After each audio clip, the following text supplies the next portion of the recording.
koas kalian. Jadi ini adalah hari pertama kalian stase di radiologi. Maka sebelum memulai stase akan dimulai dengan penjelasan singkat atau kuliah pendahuluan supaya kalian semua bisa lebih mengerti bagaimana kegiatan dan apa-apa saja yang dipelajari di dalam stase kali ini. Jadi untuk lebih singkatnya, mungkin saya akan menjelaskan sebentar tentang profil di radiologi saat ini. Kepala bagian radiologi saat ini adalah saya sendiri, Dr. Hana Bersenta Uli, spesialis radiologi. Lalu kepala departemen itu ada Dr. Yusri, spesialis radiologi, konsultan toraks. Kemudian ada kebetulan koordinator pendidikan radiologi juga saya sendiri. Lalu ada pengampu koas, yaitu semua staf medis radiologi, dan juga staf administrasi pendidikan itu ada namanya Mbak Ayu. Staf medis yang ada di Rumah Sakit Umum Muhammad Hussein ini terdiri dari Dr.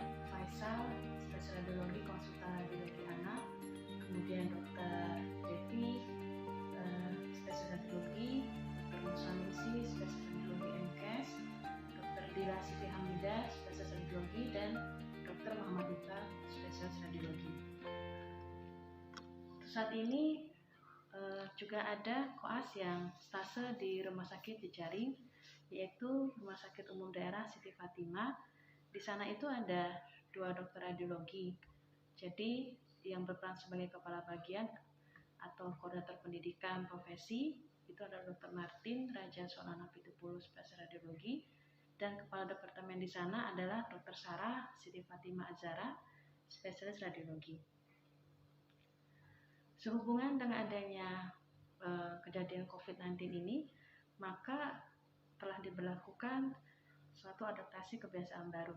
Jadi, semua koas yang stase saat ini wajib melakukan protokol kesehatan sesuai dengan pedoman adaptasi kebiasaan baru, seperti memakai masker, memakai APD saat di rumah sakit, dan juga menjauhi kerumunan. Jadi juga adik-adik koas dilarang memakai baju jaga atau baju kerja di luar lingkungan pendidikan, di rumah sakit. Sehubungan itu juga, maka melihat jumlah koas yang stase saat ini banyak, maka dibagi menjadi 2 shift, yaitu ada shift pagi dan shift siang. Shift pagi ini dari jam 7.30 sampai jam 12, shift siang itu dari jam 12 sampai jam 16. Bila koas ada memiliki kelainan atau gejala di saluran napas atas, misalnya batuk pilek, kemudian hilang penciuman, demam, mialgia, maka diharapkan segera melapor ke koordinator pendidikan, atau juga ada riwayat kontak erat dengan penderita COVID-19. Juga harap melapor ke koordinator pendidikan sehingga akan diproses selanjutnya dengan pihak fakultas.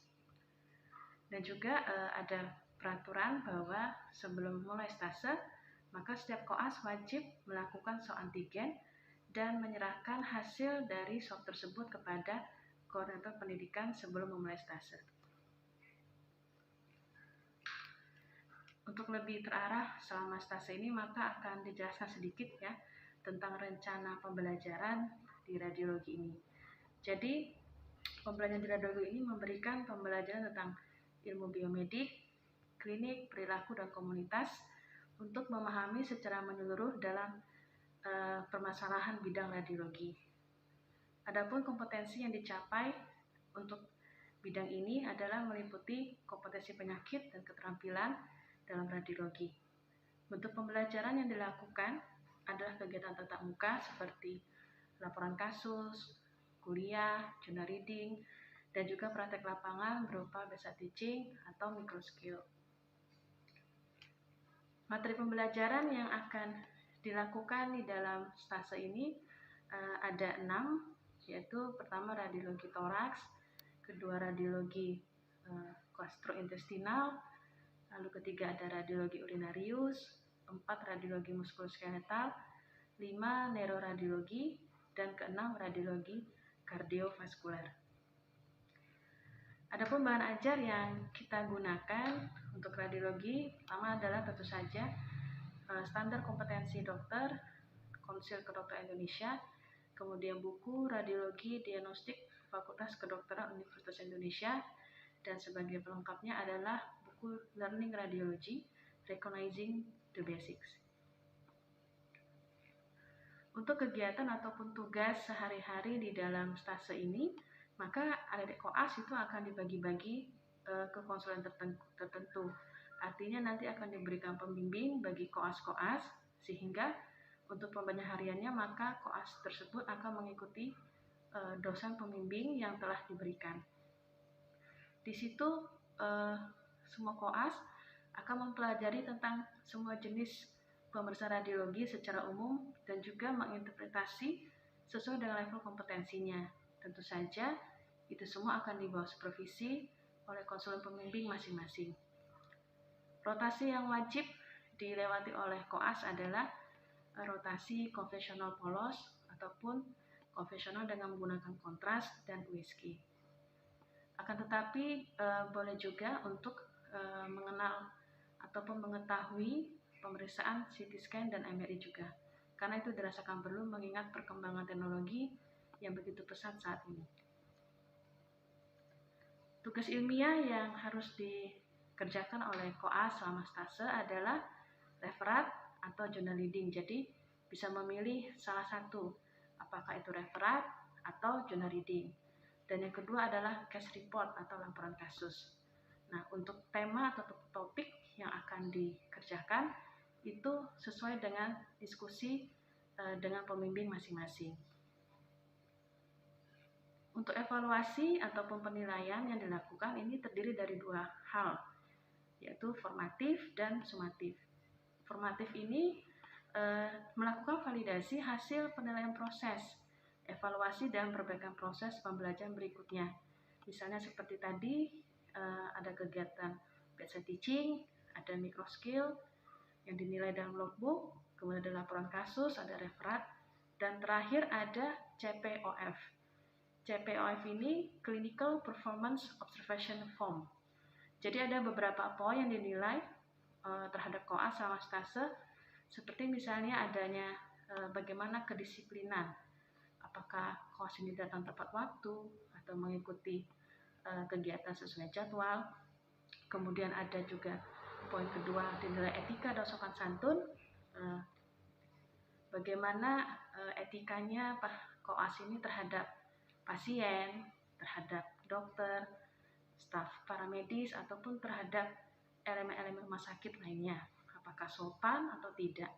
Kemudian dinilai juga misalnya komunikasi, apakah komunikasinya lancar atau terbata-bata atau ada unsur keraguan di dalam bahasanya. Kemudian dinilai juga misalnya keselamatan pasien, apakah koas ini dapat mengidentifikasi pasien dengan tepat dan juga dapat melakukan komunikasi efektif dan juga dapat mengidentifikasi apakah pemeriksaan yang dilakukan ini sudah tepat atau sudah sesuai dengan yang diinginkan. Kemudian kriteria kedua yang dalam hal evaluasi atau penilaian adalah sumatif. Sumatif ini adalah melakukan validasi hasil penilaian akhir dan menentukan kelulusan mahasiswa. Dalam hal ini adalah MCQ dan OSCE. Jadi untuk akhir dari stase ini akan dilakukan dua ujian ini. Pertama MCQ dan OSCE. Dan dari inilah yang akan menentukan kelulusan mahasiswa ataupun koas nanti setelah stase dari radiologi. Demikian saya rasa penjelasan itu yang akan saya rasa cukup untuk kuliah pendahuluan. Berharap bahwa adik-adik koas dapat memahami dan menjalankan semua kegiatan di dalam rotasi radiologi ini dengan baik dan lancar. Terima kasih untuk perhatiannya. Salam sehat selalu.